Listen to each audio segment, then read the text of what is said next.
সবাইকে শুভেচ্ছা এবং স্বাগতম জানাচ্ছি মাস্টার মশাই ইউটিউব চ্যানেলে। এর আগে আমি বেশ কয়েকটি বইয়ের রিভিউ করেছি। প্রথম যে বইটি আমি রিভিউ করেছি সেটা ছিল গেট কোডিং। আপনি যদি কোডিং শিখতে চান, ওয়েব ডিজাইন ডেভেলপমেন্ট যদি শিখতে চান, ওয়েব অ্যাপ্লিকেশন ডেভেলপমেন্ট অথবা গেম ডেভেলপমেন্ট যদি শিখতে চান, প্রথম যে বইটি আপনাকে পড়তে হবে এবং প্র্যাকটিস করতে হবে সেটা হলো গেট কোডিং। দেন এখানে কি কি আছে সেটা বলেছিলাম যে HTML, CSS এবং জাভাস্ক্রিপ্ট, এই তিনটা বলবো স্ক্রিপ্টিং ল্যাঙ্গুয়েজ এবং প্রোগ্রামিং ল্যাঙ্গুয়েজ।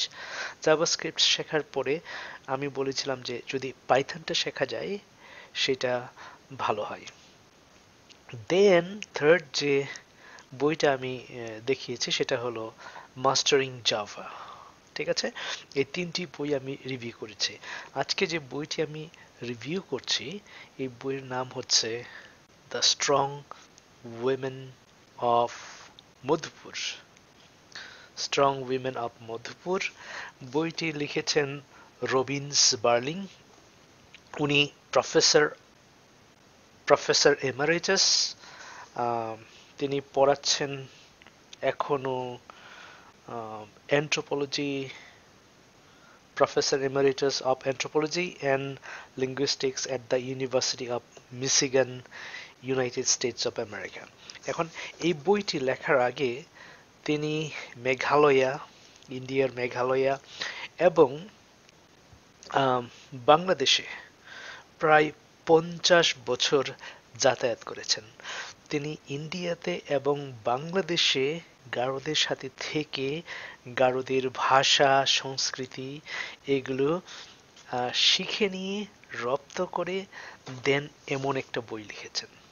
ঠিক আছে, উনি এর আগেও রেংসাংরি নামে আরেকটি বই লিখেছেন এবং গারো ভাষার উপরে এবং ব্যাকরণের উপরেও তিনি লিখেছেন। আমি সেদিকে যাচ্ছি না, আজকে the strong women of Madhupur এই বইটি নিয়ে একটু আলোকপাত করব। তিনি শুরুতেই যেটা লিখেছেন, the strong women of Madhupur reviews the history of the Garo people of both India and Bangladesh since they were first encountered by the British more than 2 centuries ago. It describes the older Garo culture that is now remembered as traditional, and it tells of the events that have affected the Garo of Bangladesh since the end of colonial rule. এবং এইটা বলতে গিয়ে তিনি যাদের কাছ থেকে বইটি লেখার জন্য তথ্য এবং উপাত্ত সংগ্রহ করেছেন তাদের কাছে কৃতজ্ঞতা স্বীকার করেছেন। বইটি পাবলিশ হয়েছে প্রথম 1997 সালে এবং এই কাভারের ফটোগ্রাফটা করেছেন প্রখ্যাত সাংবাদিক ফিলিপ গাইন এবং কাভারটা ডিজাইন করেছেন আশরাফুল হাসান আরিফ। প্রথমেই বাংলাদেশের গারোদের আর্লি হিস্ট্রি নিয়ে তিনি আলোচনা করেছেন। আমি সেদিকে যাব না, বইটাতে কি আছে সেদিকেও আমি যাচ্ছি না, তবে মোটামুটি বাংলাদেশের গারোদের, বিশেষত আবিমা অঞ্চলের গারোদের নিয়ে ইন্টেন্সিভলি তিনি লিখেছেন এই বইটিতে। এখানে বেশ কিছু মানুষের কথা তিনি উল্লেখ করেছেন যারা বইটি লেখার জন্য তাকে অনেক সাহায্য করেছেন। গাইরার আচু নরেন্দ্র সরকার, তিনি গত হয়েছেন, তিনি স্বর্গবাসী হন, তার কথা উনি উল্লেখ করেছেন বেশ জোরে সোরে। আমি এইটুকু পড়ে শোনাইতে পারি। Finally, it is to the wonderful people of Modhupur that I owe the most of all.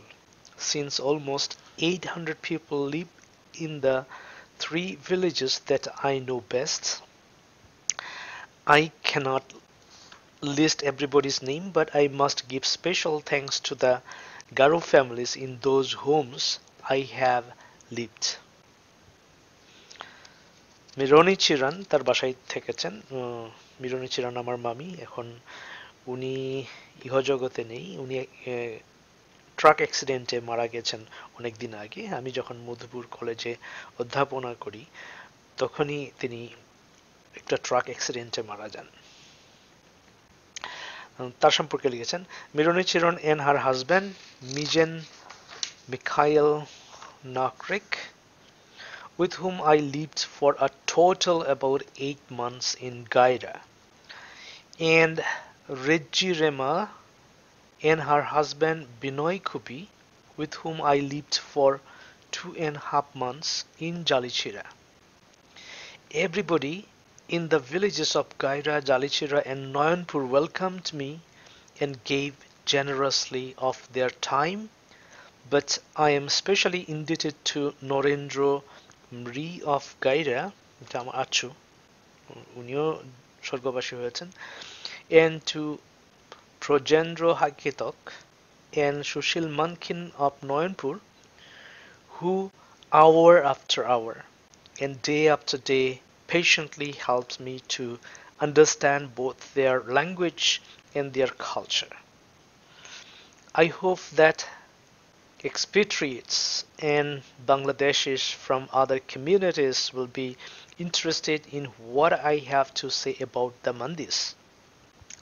But it is above all for the people of Modhupur and for their children and their children's children that I have written this book. I hope they will find in it a fair reflection of themselves. বইটিতে অনেক কিছু লেখা হয়েছে। বইটি আমি দুবার পড়েছি, তবে একটা জায়গায় আমাকে বেশ স্ট্রাইক করেছে। তিনি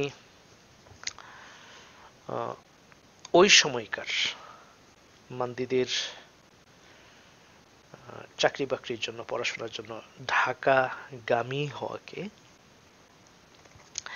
বেশ বিরাট একটা চেঞ্জ বলে উল্লেখ করেছেন। তবে যে বিষয়টির উপর তিনি গুরুত্ব দিয়েছেন সেটা হচ্ছে এটাকে আমি বাংলায় কি বলতে পারি, প্রাতিষ্ঠানিক শিক্ষা, বিএ এমএ ডিগ্রি থেকে তিনি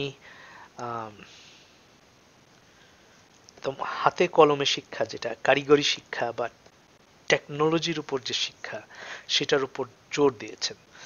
তিনি বলেছেন এই গারো সোসাইটি তখনই এগিয়ে যাবে যখন এই তথাকথিত বিএ এমএ ডিগ্রি থেকে বের হয়ে এসে কর্মমুখী শিক্ষা গ্রহণ করতে পারবে। আমি মনে করি তার এই পুরো বইয়ে, আমার মনে হয় বইয়ের পৃষ্ঠা রয়েছে মোর দেন